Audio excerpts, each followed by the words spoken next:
that is awesome. I'm This is just my I'm Sunday outfit, baby. I'm a My little jealous. PLB. I What'd you got tell me? my I got my my GoPro. I got my music. I'm armored up. Let's go play. Hang on. All right. Oh, it says it's not supported on my machine. You're not supported. Let's see. Oh, here we go. I'm a bunny. There you are. I love it. Kitty cat. Oh, what is it? Like, I swear I'm not a dog. I'm not a cat. My life is run by dogs, but I'm not a dog. There you go. There you go. Hey, how's my audio behind this? It sounds fine. Fantastic. Cool. That's so funny. Yeah, bumps your day. I say that 10 times a week. That's Alrighty. awesome. Absolutely awesome. Also, I So, want to show the evil proxy today too. So yeah, that it's I think kind of it's a in great line place to with lead off. Halloween. And all that. I felt okay. Well, so I could always do my hoodie. You know, There you are. there you go. I'm Now you kind look like a cross between the Unabomber. of. Yeah, I don't know. Maybe I can't pull And off the hoodies. problem is that would fly over the heads of a lot of our younger staff, I suspect. Maybe like this all the time. So, Alrighty. it actually tracks really well. Go Zoom. Oh yeah, no Zoom. I got to give it to them. The audio and the video stuff they've been doing have been tight. It has been spot the hell on. Well, I guess since we're recording this, we should speak kindly of our Our Zoom Pavlovs. overlords. Okay, good. It is recording. I didn't know if it was recording or not, but it's not quite obvious. No, it's not. Since they added all that AI stuff, I can't find anything in. All right, we're up to 10 people. I'm going to go ahead and start letting them in. Sure. And I'll try to keep an eye on that.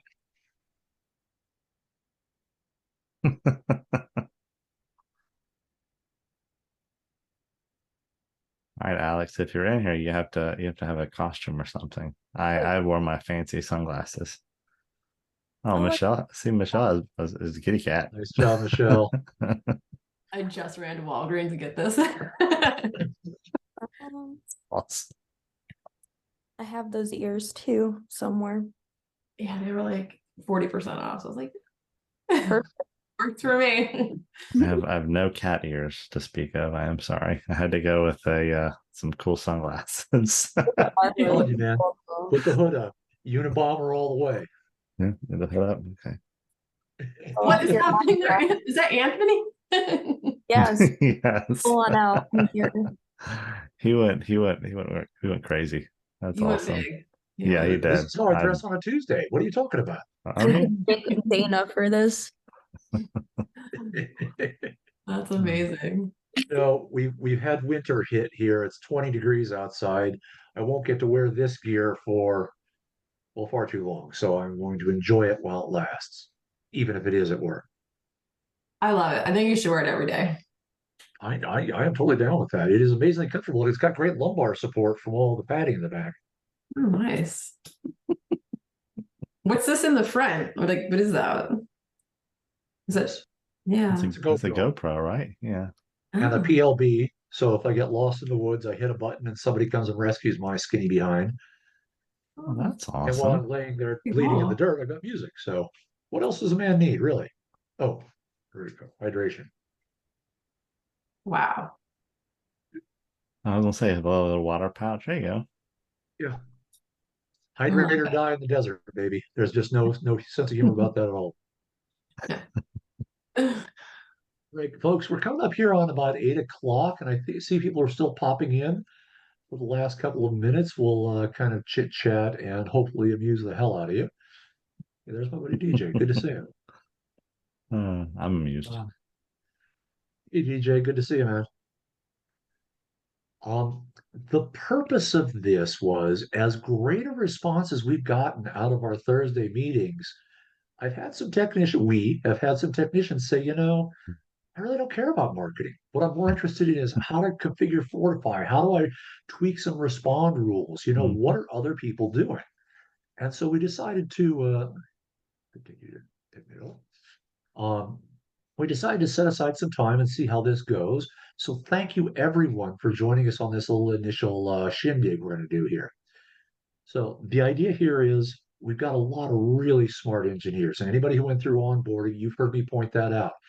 I have gotten a ton of great feedback. We have gotten a ton of great feedback from engineers who have shared ideas with us. And that's not only driven things like the respond rules, but where the platform is going.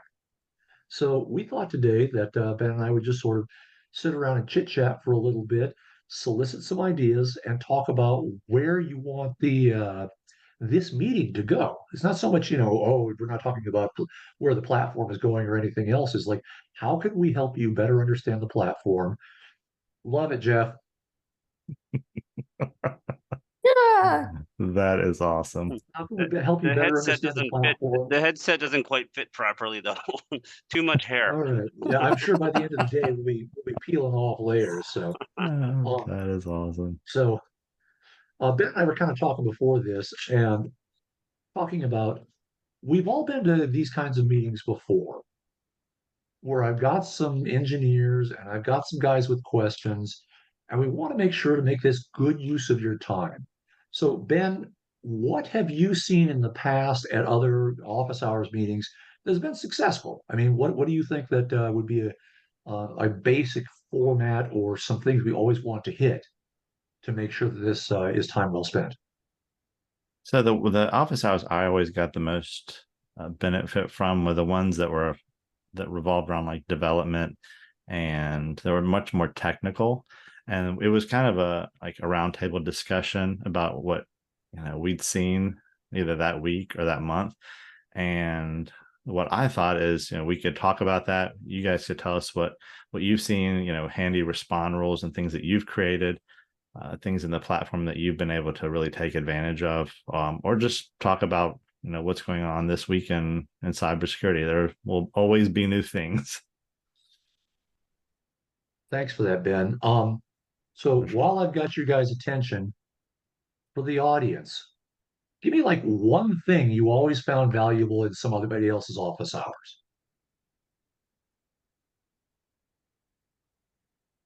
And you can type it into the chat or you can Yep. shout it out. We'll be I, as I, noisy as we want to be.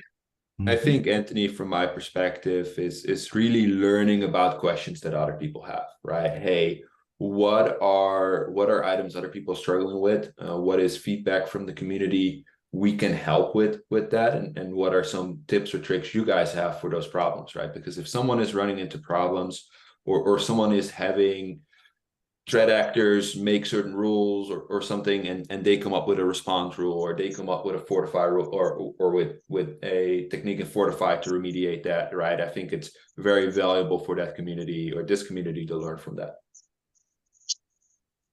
Excellent. Thank you. I appreciate that feedback. Anybody have anything else they wanted to add? Oh, I see my friend Andy.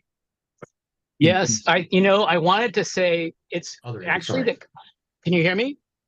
Yeah, go ahead, Andy. We just had other Andys waving. Oh, I'm sorry.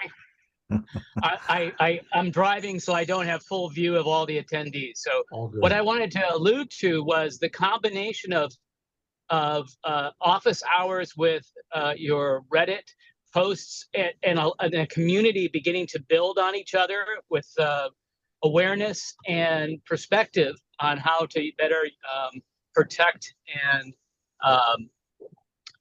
utilize SaaS alerts. So I think it's one, exposing the topic on a technical level, and two, having a discourse in something like a Reddit to further it along or to bring up new concepts and bring the community together that way. I think that's a great point to make, Andy. For those of you who aren't regular listeners to this radio station, We do have this Reddit subreddit, and we've been trying to get some traction there because it's so nice to be able to pop in, read some stuff, pop out at Mhm. your leisure instead of having to show up for a meeting like this. There is great value in this synergy that we're building here. But sometimes I just want to go see what other people are up to. And if you have something that involves the world's biggest squirrel, Eric, holy mackerel. If you have something really interesting to share, we want that to be that community space. SaaS Alerts doesn't want to vet this stuff. You guys are the boots on the ground. You're going to see, yeah, this would work if I tweaked it this way, or it wouldn't work for me. That's the kind of discussions that we want to start having. So towards the end, we'll make sure everybody has the link to our Reddit subreddit. But thank you for that input, Andy. Ben, I think to lead off, I know a number of people at various levels of government investigations have been impressed with your rather unique and simple ability to hack into something. And I've never seen this. Do you think now would be a good time to share with the audience just how vulnerable we are? Sure. Yeah. Can you hear me okay? Yeah, okay. So I'm going to share this quick little video that I put together. I didn't decide to do a live presentation because you know how those go. But I'm going to share this little video and I'm going to pop the link into the chat so you guys can watch it and share it with your customers and really just spread the awareness on how easy this sort of thing is. I'm going to kind of walk you through it as we play. You guys see that okay?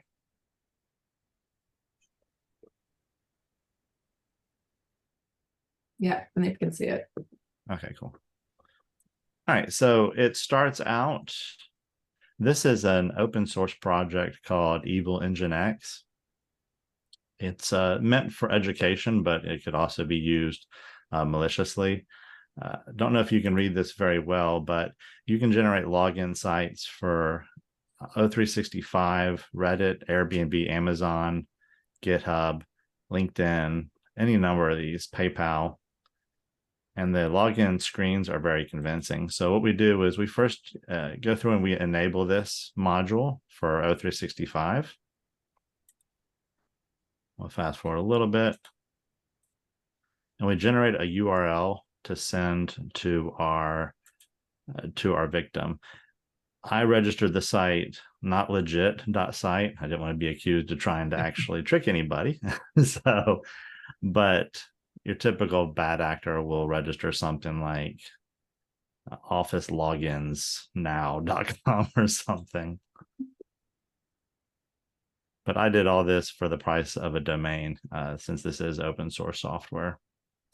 So what would typically happen is somebody will be sent an email for an invoice or something for them to click on. And as you can see, it's spinning up and doing the little dot thing, just like Microsoft would. And this is the login that they would see. And as you can see at the top of the address, it's not Microsoft. It's still at my notlegit.site. It's asking me for a password. Not to derail, but I noticed you've got a locked padlock of the URL. Yes, it pulls a certificate from Let's Encrypt and is very effective. That's also doesn't cost anything. So it's a nice secure site. And if you're not inspecting secure traffic, this will fly under that radar pretty easily. Thank you. So what it is doing right here, it's asking for the code. Thankfully, Microsoft has started here recently asking you to punch in a code into your phone, which is great. Not everybody uses that. Some people are still using like phone, email, or just an authenticator app, which those last three are this method is very effective.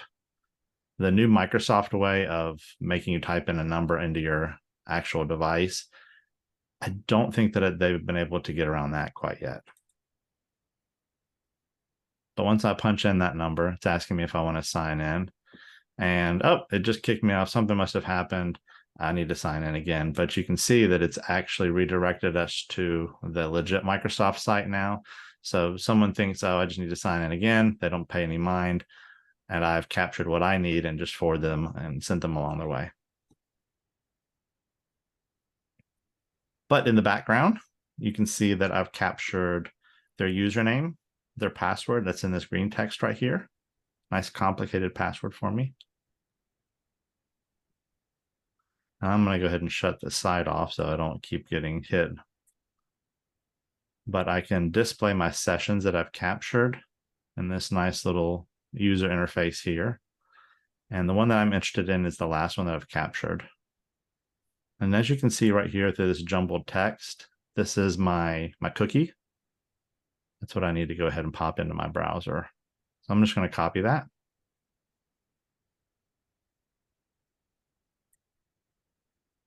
All right. And so what I'm going to show you here is I'm basically refreshing to show you that I'm not already signed in. And I'm going to click on the wrong button. There you go. There's my cookie editor. And I'm just going to paste that long string of text that I got from my Evil Engine X. And now that I've imported my cookie, I'm just going to go ahead and refresh. And through the magic of science, we are signed in with no MFA code required. No prompt for password or username. Since according to Microsoft, I've already done all that.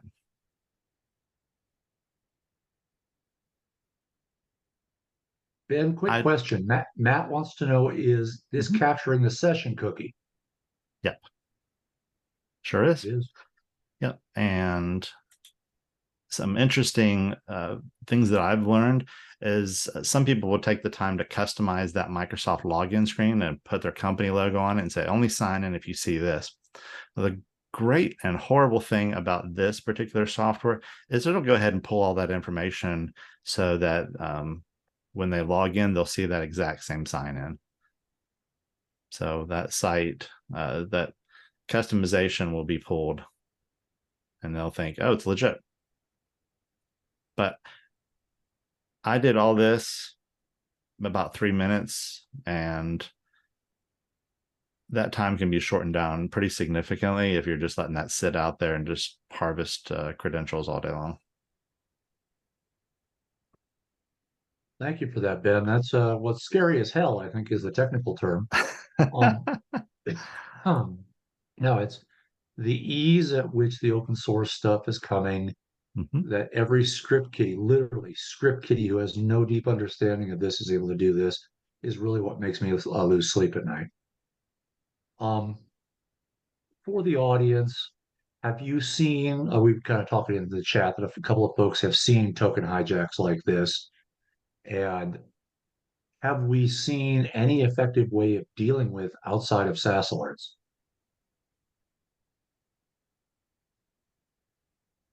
Because I'm genuinely asking. I don't know that anybody else out there other than our excuse me, other than our Unify module is able to actually notice when hardware and software disconnect is indicative of a excuse me, a token theft. Sorry guys, I'm getting over a bit of zone. Yeah, Andy here, another Andy. Hey, Andy.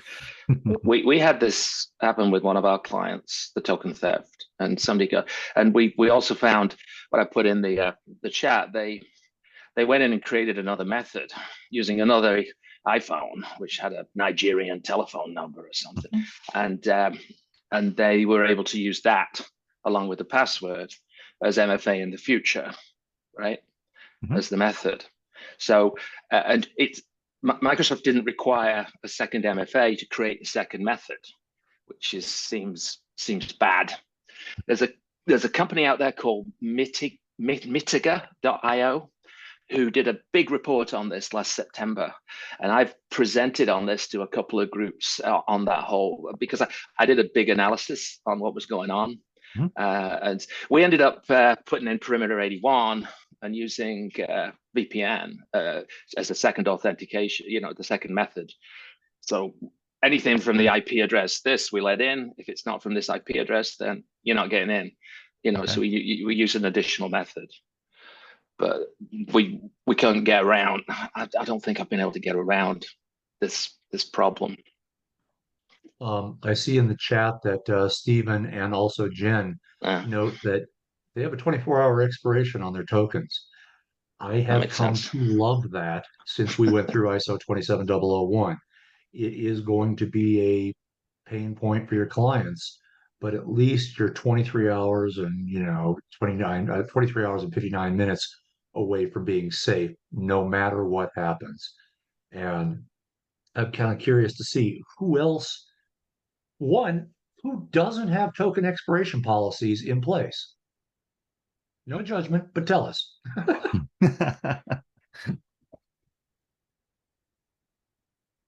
Excellent. I'm assuming that everyone here has some level of token expiration policy, even if it's just when the password expires at 90 days, it does a token flush. There is the functionality built into SaaS alerts to do that globally. Keep that in mind. But I think that as we are moving forward as a security society, um, Stephen will make sure to make that video available at some point. And Michelle, I'm sorry to call on you in midstream. Is this recording going to be posted later for review? It will be, yes. Very We good. have, So yeah, I mean, I'll probably put it on our YouTube channel. It'll be its own channel. Its own playlist, and then that's where the office hours will live. fantastic. Thank you for that, Michelle. Oh, and yeah, it's actually already been shared in the chat. Thank you. So I think that's one of those things is just locking all the doors and making sure they're staying locked. It's going to become part of our normal practice to have rotating passwords and things as simple as 24-hour expirations on our tokens. And I don't know if there's any way around that right now until we get some more, I don't know, Fido or wherever it is Microsoft's going with that side. Other than other than token expiration policies, are there other policies that you guys have found that would tighten up user behavior and force them to re-authenticate on a more regular basis, either by location or conditional access? Has anybody got any creative ideas out there?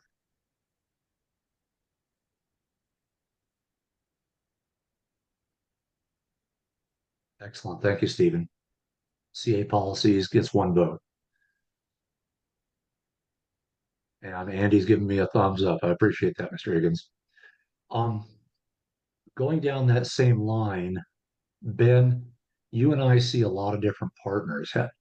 Have we seen anything that maybe hasn't been published to Reddit in this same vein, talking about token expiry and everything else that these gentlemen and ladies might find useful? Yeah.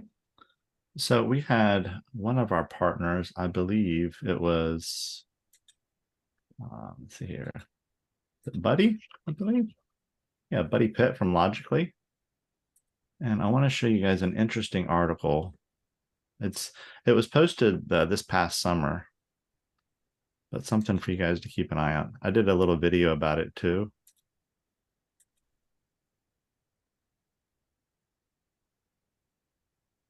And so this is about the different threat actors using SaaS applications to do data exfiltration.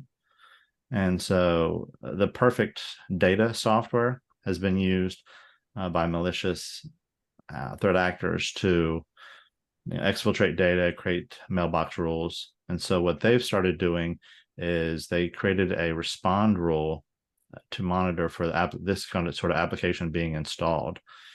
I know a lot of you will do policies for Azure to prevent applications being installed at all until they're approved. But I'm going to show you a quick rule that we put together for that.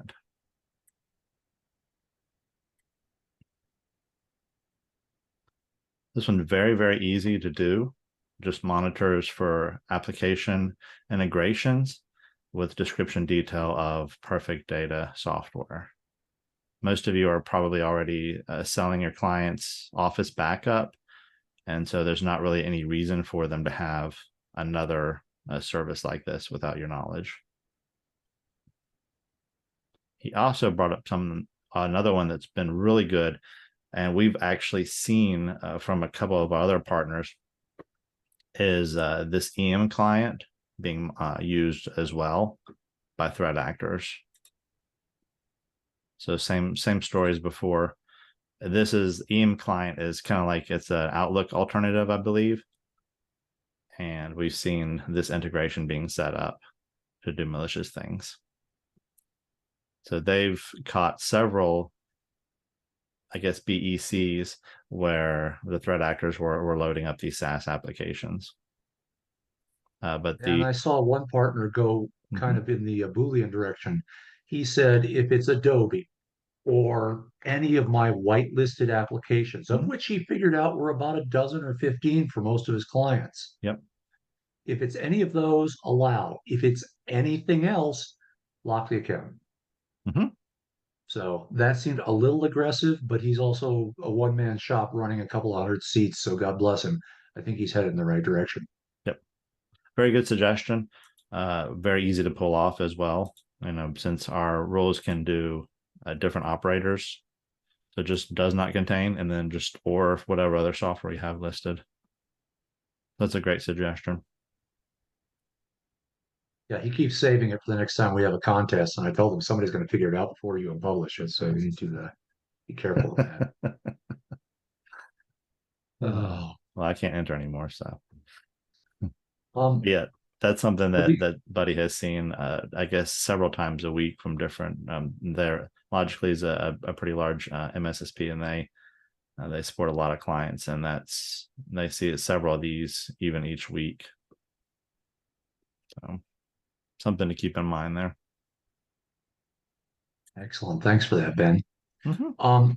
Along this line, when it comes to applications, foreign applications being installed and connected to your end users, what have we seen other than things like EM? Is there any other titles out there that you've caught a couple of times? Is there anything else that you would be on the lookout for as suspicious because we haven't proved that it's good yet?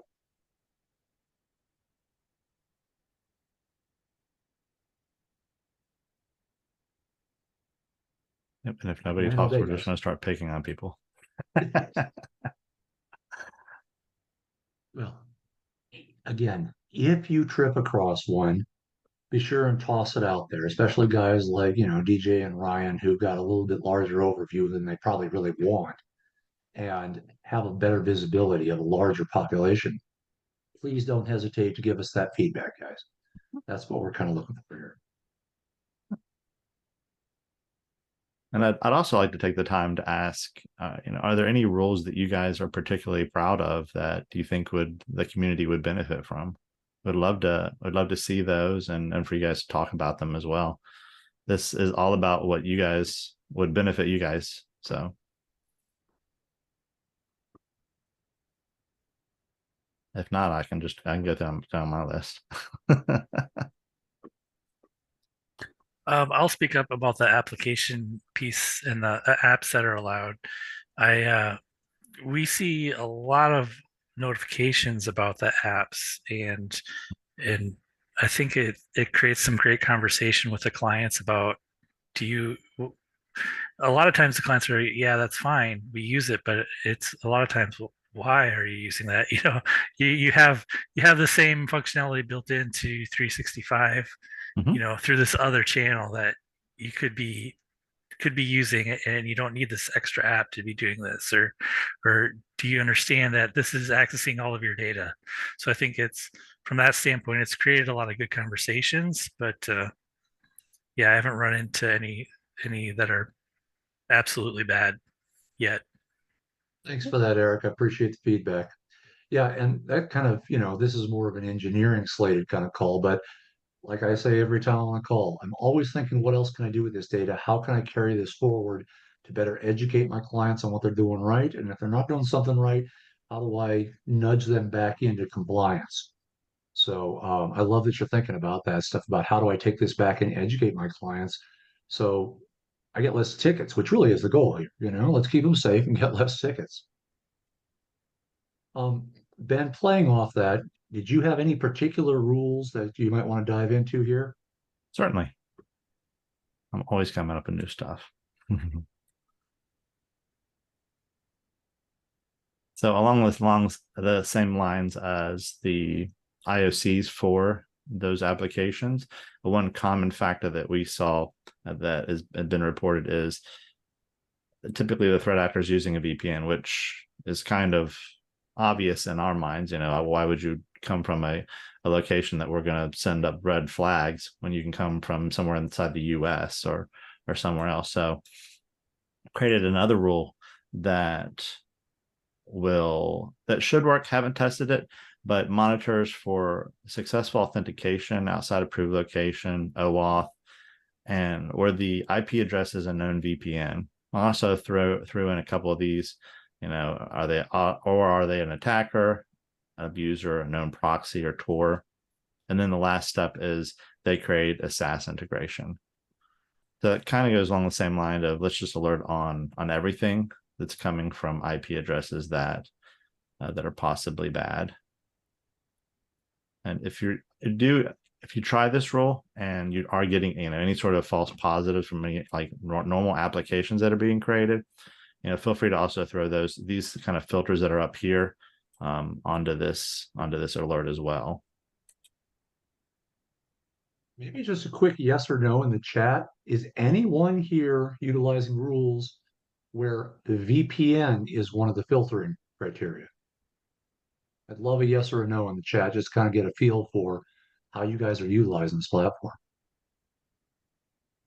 Thank you, Jason, DJ, Eric.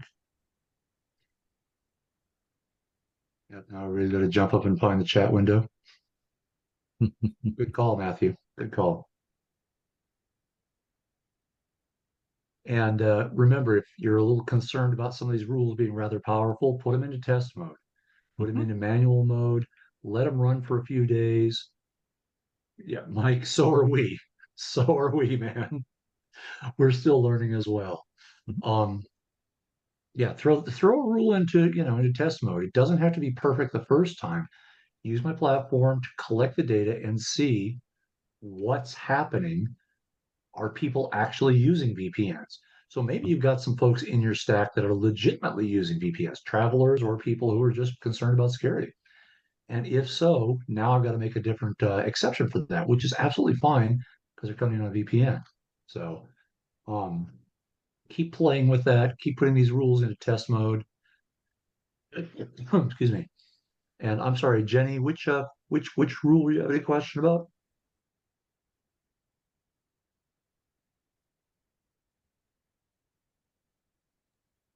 Okay, very good. Thanks, Jenny.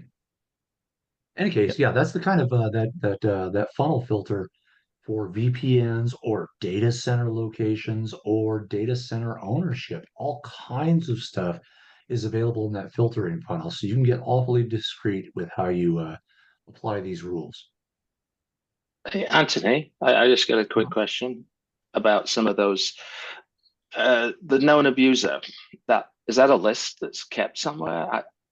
Yeah, there's a couple of things going on there. Great question, Andy. We're seeing about 3.5 billion alerts like this, like alerts this year. So I'm getting a pretty good map of the planet when I'm seeing bad actors. One of the great challenges is bad guys are stealing CPU time in data centers, and they're running their bad traffic across ISPs. So what we found is that can be a little bit noisy because if a bad guy's in a Microsoft data center, he might be coming out on an IP of .19. But if we've never seen regular abuse or attacks in there, we might not flag .19, but the C block, call it .103. We will flag that. So now I've got an entire C block inside of a data center that is going to require maybe a little extra review. So I would say, and I always say, take the IP data with a small grain of salt. It is important. There's no question about it. But it is not the only data set you've got to draw from. Exactly what Ben's showing us here. This particular IP coming out of DigitalOcean, they're a real fun one, is a VPN and they're anonymous. So we're going to flag that for you so you know it. If we could find a Microsoft VPN that's also malicious, we'd probably see that there are a bunch of Ben, if you could scroll down and see if we can find me another malicious IP. Oh, sure. No, a lot of DigitalOcean. We must be doing this is our test environment. That's why. But basically, if there we are, Hotwire and everybody else. Now, this one we have seen abuse or attacks, And to follow up and finish the question, Andy, it's not just our internal database. We do pull from some public databases at looking at where are these IPs reported to ICANN and what bad traffic have we seen from there. So if there are known abusers, somebody like Surfshark or DigitalOcean, then expect to see those flags, even if the behavior is legitimate and happens to be coming through there. It's a challenge.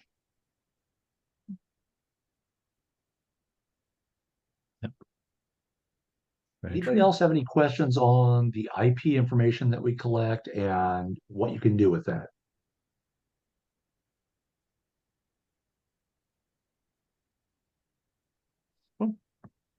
Well, guys, our time is here for you. And Ben and I are going to sit around and drink Kahlua and coffee or something for the rest of the morning. So you're welcome to hang out and BS. But is there anything else that we really wanted to cover that had some burning issues in your mind?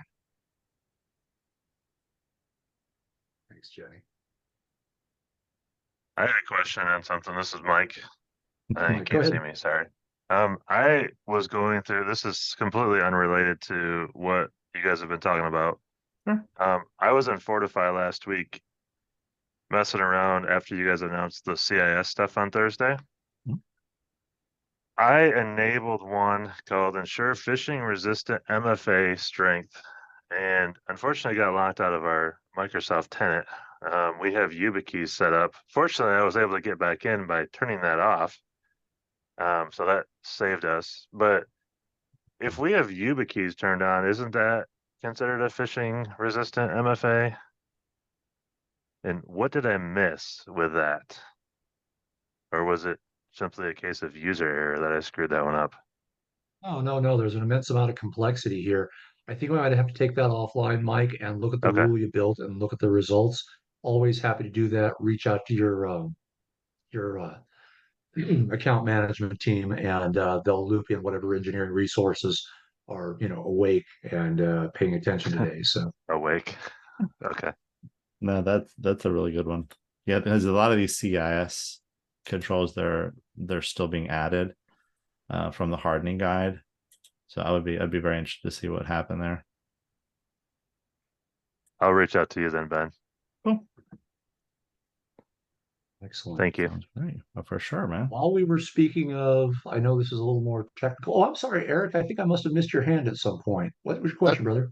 Yeah, that's okay. I came in a little late, but so regarding the SaaS alerts controls and the last person's question, I know those things can be configured in the authentication methods in Entra as far as group applicability and all that. Does SaaS alerts take those configurations and policies into account as well when making its decisions? Can you develop or can you write respond rules based on those sub policies within Entra for authentication?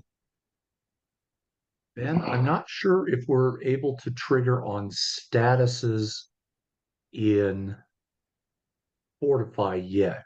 What's your visibility on that? So are you asking if SaaSlers can kind of see the policies that are already in place before you load? Yeah, specifically to authentication methods and Okay. its group applicability within Entra. Hmm. I just wanted to see how granular we can get with SA and Entra. I would have to see kind of what authentication methods you're referring to, but I know that I know it has the ability to see everything that's currently in there. I'm not sure if it looks at that exact things, but that's a very good question. I'd like some more details. Can I shoot you an email after this and you can kind Sure. of walk me through it? Sure, Perfect. sure. That's awesome. Well, if I could add to that, I mean, it'd be useful to know if an authentication method got added. Okay, We get so that, Andy. That, Gotcha. if somebody, that's exactly what happened to us. Mhm. We had the hacker coming in and adding an additional authentication method. And if he could alert on that, I mean, that shouldn't be happening, right? No, I'd imagine Andy, you could leverage the audit logs for that, right? yeah, oh like yeah, if you feel like beating your brains out, drink those logs, Lee. So like Okay, Andy, authentication method, do you mean like do a new MFA method? We've seen a that. new phone number, a new FA. Yeah, we We can absolutely definitely learn that. capture that. So Microsoft presents two alerts. MFA has been enabled, MFA has been disabled. Now, if you have a client that already has the Authenticator app, bad guy gets their creds, adds his own phone number from Uzbekistan, you will get an alert that says MFA has been enabled for this user, even though it was already up and running.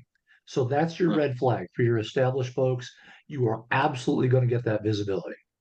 Same thing if bad guy logs in and removes the original user's phone number or what have you. You're going to get an MFA disable alert. So we've had a lot of partners kind of fold those data points, those triggers into respond rules because, a lot of times you guys are the ones that are controlling all that. And if you are, and somebody else manages to, lock that account. Ben, did I misspeak on any of those points? No, that's good. I think that's. Yeah. I've seen that same exact thing, so they can regain control. That's a way of adding persistence. I think. I'm going to see if I think I created something similar to that.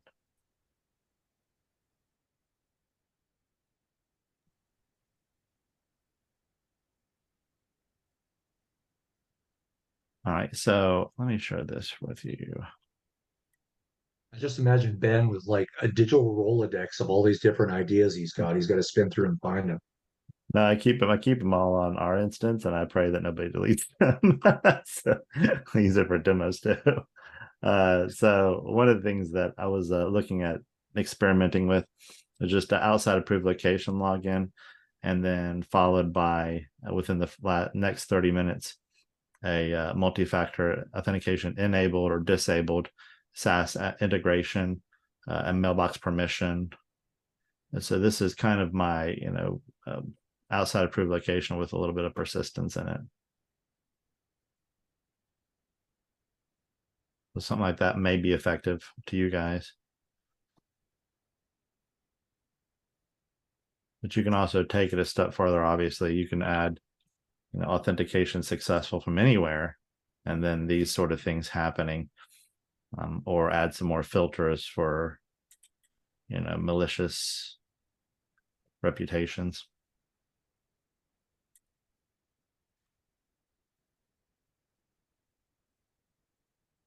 So this rule is, I try to design every rule so it's not extremely loud and, with at least false positives as humanly possible. And that's where the filters have really helped me.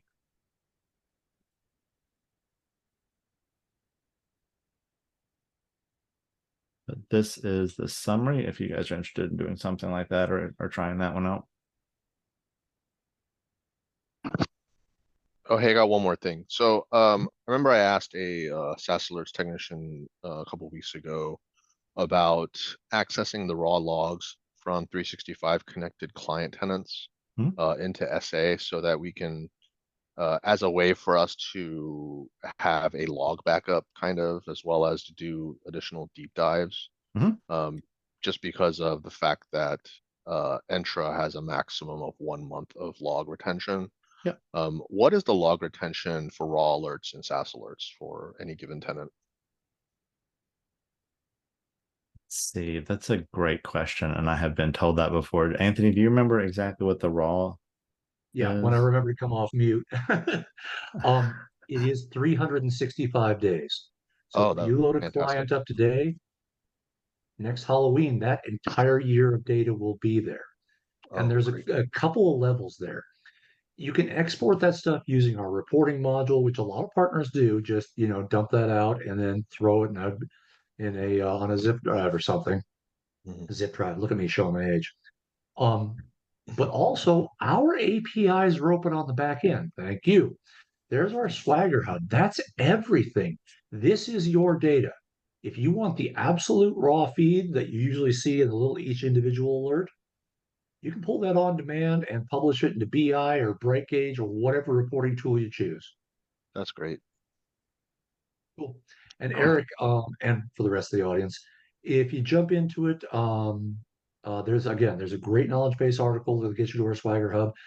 Dive down in. If you get stuck, just reach out to your account manager. and we'll put my API guys in the same room as your API guys, and you guys can figure it out. It's usually pretty quick. All right. Thanks, guys. Certainly. Great question. This is exactly what I really wanted this office hours to be, is a really technical dive into these sort of things, answer these questions. That your questions benefit everybody else too. And Awesome. Ben, are you seeing Josh Rhodes' little screen grab that he posted into the chat? Oh, let me stop sharing. I'm staring at my own See if you can screen. take a look at that.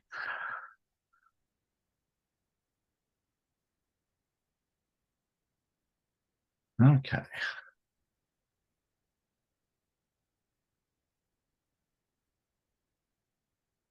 Okay. So has multiple SaaS connections from different IP addresses. That's good. Or log in multiple different IP addresses and outside approved location. That's a good one. That's really nice. Let's see. Josh, what drove that one? What was the inspiration for that madness? Mhm. Josh, you're muted, brother.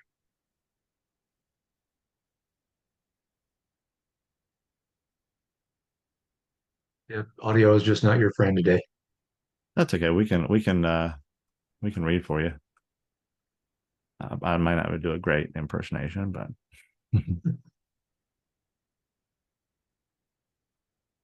Got it. Found a BEC, went back and looked at the forensic data and tried to identify how to capture this in the future. That's exactly how you should use the tool. Yeah, I was. Can you hear me now? Yep. Okay, cool. Yeah, I was investigating a BEC and they had tried multiple connections. Like right after the user logged in at work, there were multiple connections from like New York and then like overseas. Mhm. And so we had multiple connections happening within like a 30-minute period from a bunch of different IP addresses outside an approved location. And the first thing they did was, create an email rule. Yep. And so I was just trying to get that account locked as early in that process as possible. Absolutely. No, I think it's a great step down that road with that example that you shared. I'll make sure that well, it'll be shared in the recording at the very least. But Mhm. yeah, take a look at that. And again, this is what we're hoping to have here. Hey, this is a rule that we presented, but then Josh has a slightly different take on it. And I'm like, oh, now I can see the reason why, and I can see the value in maybe a standalone rule or tweaking my own rules to have something like that. So thank you for that, Josh. Definitely. Very good. Guys, we got about another 15 minutes here. Is there anything that's burning your biscuits that we could talk about and help you on down the road?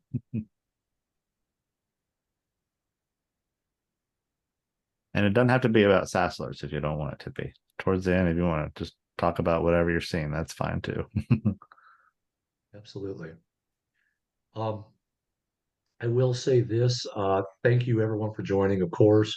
Don't forget to join us when you can on Thursdays. If not, everything, Michelle is fantastic about getting that stuff up on the YouTube channel, usually. Thanks, Alex. Um, Michelle's great about getting these recordings up on the YouTube channel because we've got anapodal friends, we've got friends in the EU and the Far East. We want to build this as a global community because they're getting hit with the same stuff that you and I are. Yep. But the funny thing is, it's always coming from the United States. You talk to any of our partners that are overseas, they're like, oh, yeah, the United States is our number one threat actor. So go figure that. Ben, anything else we wanted to sort of wrap up on and talk about before we let these guys get back to their morning? I think that's about it. I need to save some stuff for next week, so I think it should be good. Very good. I just want to say one thing, sorry. I know we've been talking about Fortify a lot and we have a lot of updates to Fortify. We are actually going to have a partner facing webinar November 14th, which I'm literally working on the registration right now. So that just check for it in your email. I'll send the link next week and I'll share on the SASE call, but it will be highlighting all of the wonderful updates we've made to Fortify in the last few months. So just Thanks for the reminder, Michelle. Yeah, for pulling back the curtain a little bit. Fortify has been out 9 weeks now, maybe 10. And over 75% of my partners, like you, have already adopted it and started using it. So it is getting a ton of attention from my dev team. We've got a horrendous amount of ideas about where we want to go with this. And again, in the last 2 months, we've evolved that thing a hell of a lot. So we want to make sure that you guys have an opportunity. Just jump in for half an hour. We're going to hit the highlights about things you might have missed or talk about where we're going with it. Again, I don't want to promise futures, but we know that this is going to build out a ton. And again, pulling the curtain a little further back, I was talking to our lead dev on Fortify the other day and asking, well, how close to build out are we? With the full capabilities of Fortify, when would we see that? And he laughed. He said, we're hovering around 15% of what I think I could do with this platform. He goes, that module is going to continue to build and be one of the most important modules on the platform. So please join us for Michelle's and our meeting so we can kind of get a little catch up and make sure you're getting full value out of it. Ben, any And closing statements? yeah, actually, so I don't want it to this to go too far, but Andy Higgins and I are going to meet about the way that AD Sync works with our platform and how locking out accounts. AD Sync will sometimes come in after that and relock and unlock them. I don't know if you guys have experienced this or if you've found a way to work around that. I think we have a couple of articles, but didn't know if you guys have done anything with that. Let's just ask that question in general. Who doesn't have an on-prem AD that syncs to Azure? Somewhere in your stack. Steven, you missed the bullet on that one. Okay, so we've got a couple of folks out there, but as Ben correctly said, there's some great knowledge base articles that describe the challenges because the AD on-prem sync was always kind of meant to be a one-way channel and pumped from on-prem to the cloud. So if you really want to permanently block somebody, you still have to manually go in to the on-prem and do that. We're looking at what we can do. The API is pretty weak on that one. I'm going to be honest with you. So I wouldn't, don't cross your fingers, but that is something we're aware of and working on.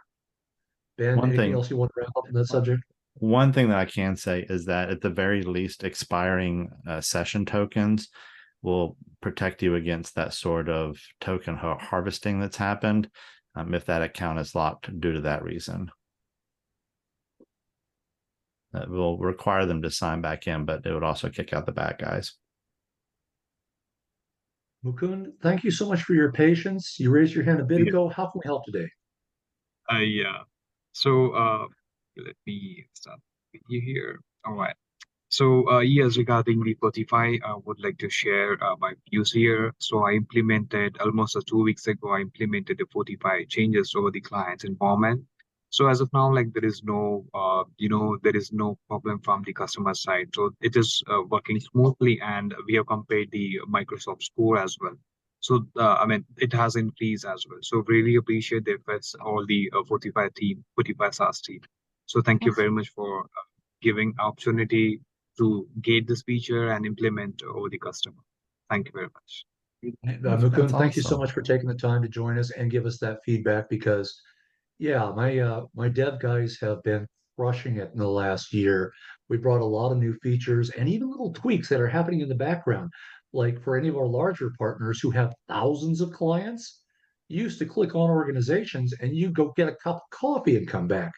Recently, we updated that where it could be 3,000 clients and it's going to load like that. There's a lot of constant development. And for anybody looking towards the holidays, we don't go into code freeze. We've got different teams working on different modules all the time. So look for us to continue to develop it. Maybe not every single week, but look for changes to come on a regular basis. Guys, anything else that we can cover before I hit in? And Jason asked for a little bit more information about Fortify NCIS, and we can definitely give that to you, Jason. Yeah, absolutely. Yeah, reach out to your if you're still in onboarding, reach out to me. If you're still in, if you're with your account manager, Jason, I'm sorry, I'm not seeing your name in front of me. Just give me a shout. We'll break out some time and spend some quality time making sure you understand this because it's a more powerful tool than Respond, and that's saying something. And we'll Guys, also be doing a monthly demo of our product that's public facing. So if you have any of your guys need to kind of a refresher course or anything, we'll be doing that too. and as always, if you're going to pitch a client and you're maybe not, maybe struggling a bit with how to position it and what the value of the SaaS Alerts platform does, reach out to your account manager. We're always happy to grab an engineer, account manager, jump on a call with your client and hit the high points. Obviously, we're not going to get down into the weeds, but show them what kind of data we can pull up on them and sell it to them, man. So if we can help in any way on that, don't hesitate to reach out. Hey guys, that's 9 minutes you're getting back. Thank you so much for joining us on this inaugural bit. I look forward to seeing y'all at the next one. Any questions in the meantime, just give us a shout. Yes. Happy Halloween. Happy Halloween, guys. Thanks. Bye. Hmm.